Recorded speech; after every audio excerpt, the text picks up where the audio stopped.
Irmãos e irmãs, sejam todos bem-vindos à nossa leitura e reflexão do dia. Estamos na segunda-feira da 32ª semana do Tempo Comum. Hoje, dia 9 de novembro, celebramos a festa da dedicação da Basílica de Latrão. A festa de hoje é um convite à unidade com a Cátedra de Pedro.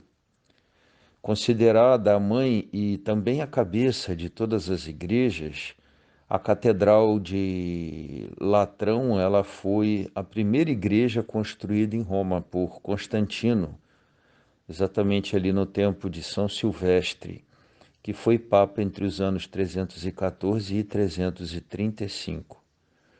Vamos manifestar hoje, ao celebrarmos a dedicação da Basílica de Latrão, a nossa comunidade, a nossa comunhão com as comunidades cristãs do mundo inteiro. A primeira leitura proposta para a reflexão de hoje é do capítulo 47 do livro do profeta Ezequiel, os versículos 1 e 2, 8 e 9 e 12. Naqueles dias o homem fez-me voltar até a entrada do templo, e eis que saía água de sua parte subterrânea na direção leste, porque o templo estava voltado para o oriente. A água corria do lado direito do templo, a sul do altar. Ele fez-me sair pela porta que dá para o norte e fez-me dar uma volta por fora, até a porta que dá para o leste, onde eu vi a água jorrando do lado direito. Então ele me disse: estas águas correm para a região oriental, descem para o vale do Jordão, desembocam nas águas salgadas do mar, e elas se tornarão saudáveis.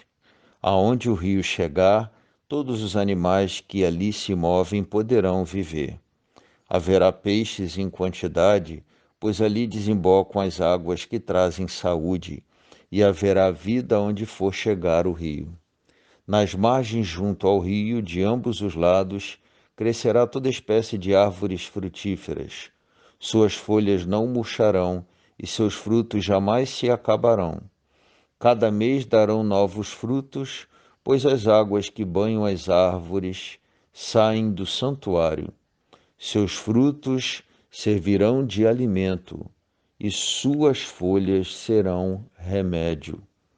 Palavra do Senhor.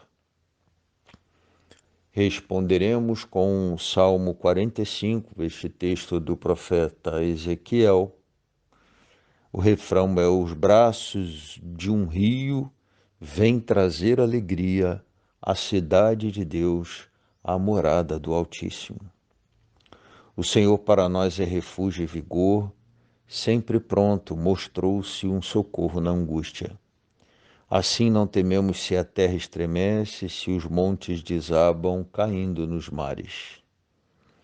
Os braços de um rio vêm trazer alegria à cidade de Deus, a morada do Altíssimo. Quem a pode abalar? Deus está no seu meio, já bem antes da aurora ele vem ajudá-la. Conosco está o Senhor do universo, nosso auxílio e refúgio é o Deus de Jacó. Vinde ver, contemplai os prodígios de Deus e a obra estupenda que fez no universo. Reprime as guerras na face da terra. Os braços de um rio vêm trazer alegria à cidade de Deus, a morada do Altíssimo. O evangelho proposto para a nossa reflexão de hoje é o de João, capítulo 2, versículos de 13 a 22. Estava próxima a Páscoa dos judeus e Jesus subiu a Jerusalém. No templo, encontrou os vendedores de bois, ovelhas e pombas e os cambistas que estavam aí sentados. Fez então um chicote de cordas e expulsou todos do templo, junto com as ovelhas e os bois. Espalhou as moedas e derrubou as mesas dos cambistas. E disse aos que vendiam pombas: tirai isto daqui. Não façais da casa de meu pai uma casa de comércio. Seus discípulos lembraram-se mais tarde que a Escritura diz: o zelo por tua casa me consumirá. Então os judeus perguntaram a Jesus: que sinal nos mostras para agir assim? E ele respondeu: destruí este templo e em 3 dias o levantarei. Os judeus disseram: 46 anos foram precisos para a construção deste santuário, e tu o levantarás em 3 dias? Mas Jesus estava falando do templo do seu corpo. Quando Jesus ressuscitou, os discípulos lembraram-se do que ele tinha dito e acreditaram na Escritura e na palavra dele. Palavra da salvação. Com certeza, o tema de hoje, da dedicação da Basílica de Latrão, é um tema que conduz e atravessa a palavra proposta para a nossa reflexão, desde a primeira leitura, quando o profeta Ezequiel, numa de suas visões, sugere que do templo corre uma água que é fonte de bênção, de fecundidade, de saciedade, o templo como origem de bênção, como origem de graças, aquela imagem da água do templo que banha as árvores. Essas árvores são repletas de frutos, exatamente porque regadas pela água do templo. Em outras palavras, do templo jorra bênção. A resposta do Salmo diz exatamente, em claro comunhão com a primeira leitura, que os braços de um rio trazem alegria à cidade de Deus, à morada do Altíssimo, como garantia de que o próprio Senhor alimenta, sustenta e é a seiva que corre do templo para toda a cidade e que alimenta, que garante fecundidade, possibilidade de colheita de frutos e de alimentação, fartura, portanto, acaba estando ligada à ideia do templo fincado na cidade como lugar de onde brota toda a fecundidade, aquela seiva que circula e dá vida a toda a cidade, tem como local de origem o templo.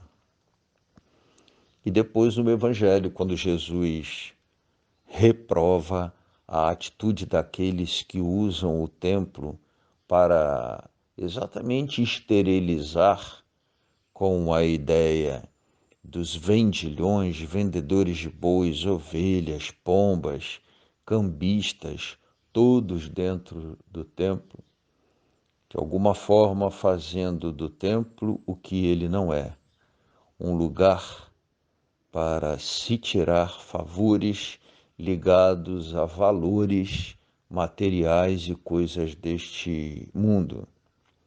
Mas exatamente Jesus sinaliza ali para o fato de que o templo deve ser casa do Pai e os filhos devem vir ao templo exatamente para encontrar ali o Pai, que é fonte e origem de toda a bênção, e encontrando o Pai, encontrar ali sombra, descanso, bênção, fecundidade, força. Exatamente a ideia de ressurreição. Jesus sinaliza para o templo do corpo dele, que seria destruído e que seria reedificado em 3 dias, dizendo e deixando claro que o templo deve ser fonte de ressurreição. Há um convite em torno da celebração da dedicação da Basílica de Latrão para uma reflexão acerca das nossas comunidades de fé, não só o templo, mas a própria constituição eclesial de nossas comunidades serem fonte de bênção, oferecerem sombra, alimento, abrigo, aconchego, conforto, acolhida para quem chega. tal e qual a imagem sugerida pelo profeta Ezequiel do templo fincado na cidade como aquela fonte que se coloca no meio de um lugar para irrigar, para fecundar, para trazer, sim, produção de frutos, bênçãos e graças para aquele lugar. Peçamos ao Senhor que as nossas comunidades de fé, onde elas estão, sejam para aqueles que em torno delas se colocam, como o templo fincado na visão do profeta Ezequiel, fonte de bênção, fonte de graça, fonte de fecundidade, de produção de frutos para os que estão em torno delas. Que nossas comunidades de fé tragam conforto, alento, bênção e ressurreição. Um dia abençoado para todos.